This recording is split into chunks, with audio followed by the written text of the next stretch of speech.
Hello everyone, आप सभी दोस्तों का स्वागत है। इस वीडियो में हम लोग देखने वाले मूवी क्विक आईपीओ की क्लोजिंग होने के बाद भी एक और मेन बोर्ड आईपीओ में अप्लाई करने की अपॉर्चुनिटी आप लोगों को मिलने वाली है। तो इस मेन बोर्ड आईपीओ की किस तरीके की कैसी यहाँ पे देखा जाए तो आप लोगों को अप्लाई करने के लिए 15,000 मिनिमम अमाउंट्स की रिक्वायरमेंट होने वाली है। आगे की क्या कुछ रणनीति होनी चाहिए, किस तरीके से कैसे प्लान कर सकते हो, इनके बारे में इस वीडियो में डिटेल्स में बात करने वाले हैं। सो वीडियो को इंत तक देखिएगा और ऐसे ही daily IPO, grey market, premium और स्टॉक स्पेसिफिक अपडेट के लिए चैनल को सब्सक्राइब कर लीजिए। साथ ही कमेंट्स में टेलीग्राम ग्रुप का लिंक दिया गया है, वहाँ भी जुड़ सकते हैं टाइमली अपडेट के लिए। पहली बात तो कंपनी की परंपरा प्रतिष्ठा के अकॉर्डिंग कंपनी के फाइनेंशियल हेल्थ को हम लोग देखने वाले हैं। कंपनी की फाइनेंशियल हेल्थ की बात करते हैं तो FY21 की डाटा है, 22 की डाटा है, 23 की और 24 की 6 मंथ की यहाँ पर डाटा कंपनी के द्वारा अवेलेबल करवाई गई है। और डाटा कंपनी के द्वारा अवेलेबल करवानी चाहिए थी, लेकिन यहाँ पे कुछ डाटा कंपनी के द्वारा अभी तक अवेलेबल होते हुए नहीं देखने को मिले। लिस्टिंग के बाद कुछ डाटा और इस कंपनी की आते हुए देखने को मिल सकती है। कंपनी की एसेट की बात करते हैं, तो कंपनी की एसेट किस तरीके से कैसे ग्रो कर रही है। तो पहले यहाँ पे कंपनी की एसेट यहाँ पे 21 में 320 करोड़ के पास थी, वो यहाँ पे बढ़कर 409 करोड़ के पास हुई। यानी कि एसेट में लगातार ग्रोथ 21-22 में देखने को मिली। 23 में भी 409 करोड़ से 603 करोड़ के पास हुई और अभी देखा जाए तो 775 करोड़ के पास कंपनी की टोटल एसेट देखने को मिली। यानी कि एसेट टर्म्स में यदि हम लोग डिस्कस करें तो कंपनी की एसेट लगातार कंसिस्टेंट यहाँ पे ग्रोथ आप लोगों को करके दिखाती हुई देखने को मिल रही है। कंपनी की रेवेन्यू के बारे में बात करते हैं तो पहले यहाँ पे कंपनी की रेवेन्यू 374 करोड़ के पास थी, वो यहाँ पे बढ़कर कितनी हुई, तो यहाँ पे आपको 499 करोड़ के पास हुई और अभी देखा जाए तो 648 करोड़ के पास। और अभी यहाँ पे 6 मंथ में ही लगभग 619 करोड़ के पास यहाँ पे कंपनी की टोटल रेवेन्यू देखने को मिली। रेवेन्यू टर्म्स में भी यदि हम लोग डिस्कस करते हैं तो कंपनी की रेवेन्यू यहाँ पे काफ़ी अच्छी और शानदार हम लोगों को देखने को मिल रही है।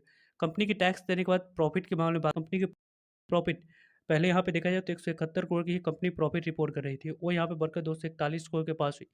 देन यहाँ पे 300 आपको देखा जाए तो यहाँ पे 24 करोड़ के पास और अभी 6 मंथ में यहाँ पे देखा जाए तो लगभग 326 करोड़ के पास कंपनी की प्रॉफिट देखने को मिली। यानी कि कंपनी के बैलेंस शीट को देखें तो बैलेंस शीट में कंपनी ने लगातार यहाँ पे कंसिस्टेंट ग्रोथ हम लोग को करके दिखाती हुई देखने को मिल रही है। कंपनी की नेटवर्थ की बात करते हैं तो कंपनी की पहले यहाँ पे नेटवर्थ कितनी थी, तो यहाँ पे देख सकते हैं कंपनी की नेटवर्थ पहले 242 करोड़ के पास थी, 339 करोड़ के पास हुई, देन 509 करोड़ के पास और अभी देखा जाए तो 643 करोड़ के पास टोटल नेटवर्थ देखने को मिली। बोरोइंग की बात करें यानी कि कर्ज कंपनी के पास कितनी है, तो यहाँ पे पहले कंपनी की कर्ज 119 करोड़ के पास थी, 112 करोड़ के पास और अभी देखा जाए तो कंपनी के पास कर्ज बिल्कुल ही हम लोगों को देखने को नहीं मिली, जो कि एक काफ़ी अच्छी और पॉजिटिव पॉइंट्स हो जाती है क्योंकि डेट फ्री कंपनी है। इसी कारण से इस कंपनी के फंडामेंटल्स की बात करते हैं, काफ़ी स्ट्रॉन्ग साउंड कर रही है क्योंकि यहाँ पे इस कर्ज को देखते हैं तो आरओई रिटर्न ऑन इक्विटी की बात करते हैं तो कंपनी की 76.58 की देखने को मिली, जो कि काफ़ी शानदार है। रिटर्न ऑन कैपिटल एम्प्लॉयड की बात करें तो 81% की है।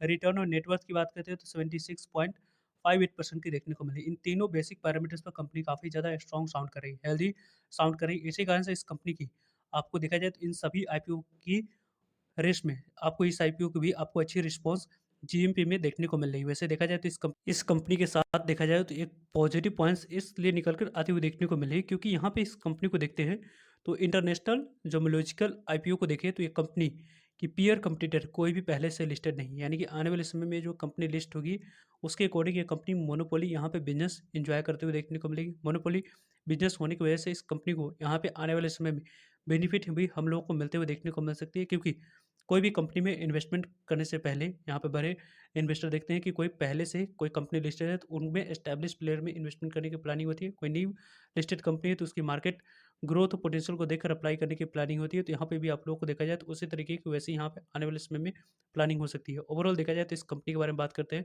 तो पीयर कंपटीटर कोई लिस्टेड नहीं है, जो कि एक पॉजिटिव पॉइंट्स यहाँ लोगों को निकल कर आते हुए देखने को मिल रही है। इस कंपनी हम लोग देखें इस कंपनी की शुरुआत की तो 1999 में इस कंपनी की शुरुआत की गई थी। यहाँ पे International Gemological Institute Limited company global यहाँ पे रिकॉग्नाइज ऑर्गेनाइजेशन है, जो कि सर्टिफाइंग एंड आप लोगों को ग्रेडिंग डायमंड्स की बात करते हैं और जेम्स स्टोन हो गई और ज्वेलरी हो गई, उस सेगमेंट में इस कंपनी के द्वारा वर्क की जाती है। यहाँ पे देखा जाए तो इस तरीके की जो कि यदि हम लोग बात करते हैं 24 में जिन कंपनियों की आईपीओ आई है उन कंपनी ने शॉर्ट टर्म में अच्छी रिटर्न्स बना कर देती हुई देखने को मिली। तो इस कंपनी से भी वहाँ से आप लोग को स्टडी लेकर एक्सपेक्टेशन कुछ अच्छी बनती हुई देखने को मिल रही है।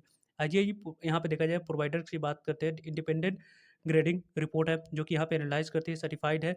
यहाँ पे देखा जाए तो इस कंपनी के बारे में बात करते हैं तो इंटरनेशनली रिकॉग्नाइज स्टैंडर्ड को फॉलो करती हुई कंपनी काम करती है। कंपनी की यहाँ पे देखा जाए तो आप लोगों को स्टोन हो गई, कलर हो गई, कट हो गया और क्लैरिटी की बात करते हैं और कैरेट वेट की बात करें, वो भी कंपनी आप लोगों को काम करते हुए देखने को मिल जाती है। इस कंपनी की जो बिज़नेस है, वो एक टॉप 1% ऑफ इंडिया को कैटर करते हुए देखने को मिल जाती है। आने वाले समय में यहाँ पे आप लोग अच्छी डिमांड्स हम लोग को देखने को मिल सकती है। वैसे इस कंपनी को देखें, यहाँ पे आप लोगों को जिस तरीके की जैसे डायमंड ग्रेडिंग हो गई, इंक्लूडिंग रिपोर्ट्स की बात करते हैं और इवैल्यूएशन की बात करें, क्वालिटी अथॉरिटी हो गई और कंपनी की यहाँ पे देखा जाए तो स्ट्रेंथ की बात करते हैं, तो कंपनी की second largest independent certification provider globally यहाँ पे देखा जाए तो आप लोग को डायमंड्स, ज्वेलरी एंड ऑपरेटिंग की बात करते हैं, हाई बैरियर इंडस्ट्री में कंपनी के द्वारा वर्क की जाती है। प्रोवाइडर्स की बात करते हैं, सर्टिफिकेशन यहाँ पे सर्विस है जो कि यहाँ पे रैपिडली ग्रोइंग आपको लेबोरेटरी ग्रो यहाँ पे ग्रोन डायमंड्स की बात करें, इंडस्ट्री में भी इस कंपनी के द्वारा काम करी जा रही है, जो कि आने वाले समय में यहाँ पे एजुकेशनल इंस्टीट्यूट यहाँ पे देखा जाए तो आप लोगों को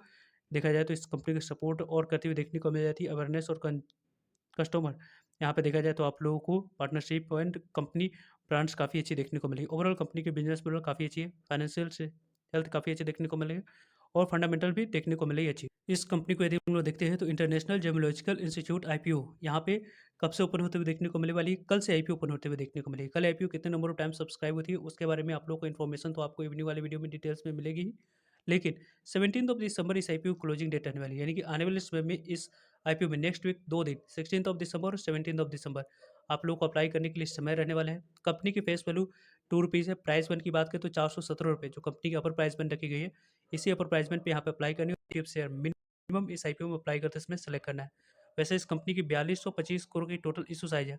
इसमें से 1475 करोड़ की फ्रेश इशू है कंपनी के पास जाएगी और 2750 करोड़ ऑफर फॉर सेल है, जिसके माध्यम से प्रमोटर्स और एग्जिस्टिंग शेयर होल्डर्स अपने स्टेक को डाइल्यूट करते हुए इस आईपीओ के थ्रू देखने को मिलने वाले हैं। बुक वेल इशू आईपीओ है, बीएसई एनएससी दोनों जगह पर कंपनी की लिस्टिंग होते हुए देखने को मिलने वाली है। कंपनी की रही बात, यहाँ पे आप लोगों को एनएससी बीएसई दोनों जगह पर लिस्ट होगी। कंपनी टोटल इशू साइज की डिस्ट्रीब्यूशन की बात करते हैं तो यहाँ पे इंटरेस्टिंग फैक्ट है कि कंपनी लॉस मेकिंग कंपनी नहीं होने के बावजूद भी 75% शेयर क्यूआईबी कैटेगरी को एलोकेट करने के लिए रखा है, यानी कि आने वाले समय में यहाँ पे क्यूआईबी कैटेगरी को 75% शेयर एलोकेट करा जाएगा, 10% रिटेलर्स कैटेगरी को 15% शेयर एचएनए कैटेगरी के यहाँ पे एलोकेट होते हुए देखने को मिलने वाली है। कंपनी को यदि हम लोग देखें तो कंपनी काफ़ी इंटरेस्टिंग देखने को मिल रही है। आने वाले समय में इंपॉर्टेंट डेट्स की बात करें तो 30 ऑफ दिसंबर से आईपीओ ओपन होगी। कल किस तरीके से कैसी रिस्पॉन्स मिलती है उसके बारे में तो आप लोगों को अपडेट मिलेगी ही। इस आईपीओ की लिस्टिंग की बात करते हैं तो इस कंपनी की listing 20 of December next week Friday को ही होने वाली है। इसके बारे में भी आप लोगों को अपडेटेड वीडियो इस चैनल पर मिलते रहेंगे। वैसे इस आईपीओ में एक लॉट अप्लाई करने के लिए कितने अमाउंट्स की रिक्वायरमेंट देखने को मिल रही है, तो लगभग 14,595 अमाउंट्स की रिक्वायरमेंट है। Small H N A category में अप्लाई करने के लिए 2,04,330 पे होनी चाहिए और big H N A category में अप्लाई करने के लिए 1,07,055 पे अवश्य होनी चाहिए।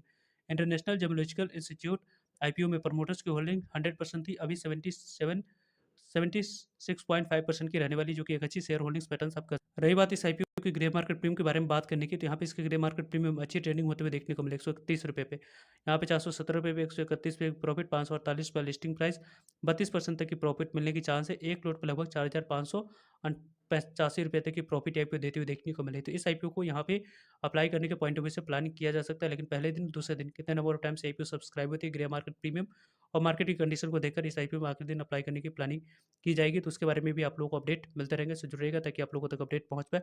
फर्दर जो भी डाउट करिए कमेंट्स करके पूछ सकते हो। मिलते हैं एक नई इन्फॉर्मेटिव वीडियो में, तब तक के लिए जय हिंद, जय भारत।